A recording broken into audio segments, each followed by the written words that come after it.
இந்த வீடியோல நம்ம ரெண்டு விஷயத்தை பத்தி பார்க்க போறோம். முதல்ல வந்து ஜூன் 9ஆம் தேதி சிங்க பெண்கள் ஸ்பெஷல் டாஸ்க் ஃபோர்ஸ் அப்படின்ற ஒண்ண தமிழ்நாடு கவர்மெண்ட் இனாகிரேட் பண்ணிருந்தாங்க. இதுல வந்து என்னதான் ஏஐ வீடியோல எழுத்துப்பிழை இருக்கு இப்படி எல்லாம் சொல்லியிருந்தாலும் கூட 350 கோடி இதுக்காக ஒதுக்கிட்டு 2500 மேல புதுசா ஜாப் கிரியேஷன்ஸ் பண்ணி 250+ டீம் ஃபார்ம் பண்ணி ட்ரோன் சர்வைலன்ஸோட இப்படி ஒரு ஸ்கீமை விமன் சேஃப்டிக்காக கொண்டு வந்தது வரவேற்கத்தக்க ஒரு விஷயம். இது வந்து எப்படி செயல்படும், எஃபெக்டிவா இருக்குமா இல்லையா அப்படின்னு எதுவுமே இப்போதைக்கு நமக்கு தெரியல. ஆனா இந்த மாதிரி ஒரு ஸ்கீமை இனிஷியேட் பண்ணதுக்கே நம்ம அப்ரிஷியேட் பண்ணணும். ரெண்டாவது, சமீபத்துல Polimer news channel, news Tamil, Tamil Janam news இந்த மாதிரியான நியூஸ் சேனல்ஸை முடக்கிருக்காங்க. அதாவது சென்சார்ஷிப் பண்ணிருக்காங்க. அரசு கேபிள் டிவில மட்டும் இந்த சேனல்ஸ் வந்து தெரியல அப்படின்ற ஒரு கம்ப்ளைண்ட் வந்து பார்க்க முடிஞ்சு. இதுக்கு அப்போசிஷன் பார்ட்டி அதர்ஸ் என்ன சொல்றாங்க அப்படின்னா, இந்த மாதிரி உங்களை எதிர்த்து கேள்வி கேட்டா இப்படி ஒரு சென்சார்ஷிப் நீங்க பண்ணுவீங்களா அப்படின்னு சொல்லி ஒரு குற்றச்சாட்டை வச்சாங்க. அதுக்கு டிவிக்கு கவர்மெண்ட் என்ன சொன்னாங்க அப்படின்னா, இந்த மாதிரி எங்களுக்கும் இதுக்கும் சம்பந்தம் கிடையாது, it is a technical glitch அப்படின்ற மாதிரி சொன்னாங்க.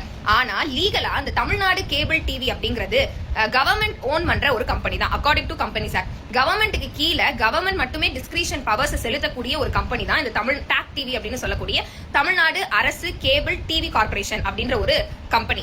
இதுல வந்து எங்களுக்கு தெரியாது, எங்களுடைய செயல்பாடுகளே இதுல இல்ல அப்படின்னு சொல்றது எந்த அளவுக்கு நம்பகத்தன்மையா இருக்கும் அப்படிங்கிறது தெரியல. இதுல வந்து ரைட் டு ப்ரொஃபஷன் அஃபெக்ட் ஆயிருக்கு, right to freedom of speech and expression affect ஆயிருக்கு. அதாவது டெமோக்ரஸியோட 4th பில்லரா இருக்க பிரஸுக்கே இந்த நிலைமை அப்படின்னா சாதாரண பொதுமக்கள் எப்படி அவங்களோட கருத்தை சுதந்திரமா வெளிப்படுத்துவாங்க அப்படிங்கிறது ஒரு மிகப்பெரிய கேள்விக்குறியா இருக்கு. உங்களை கிரிட்டிசைஸ் பண்ணா, கேள்வி கேட்டா அதை தூக்கிடுவோம், சேனலை எடுத்துருவோம் அப்படிங்கிறது எந்த அளவுக்கு ஒரு ஹெல்தியான கவர்மெண்ட் லீட் பண்ணும் அப்படிங்கிறது ஒரு பெரிய கேள்வி எழுப்புது.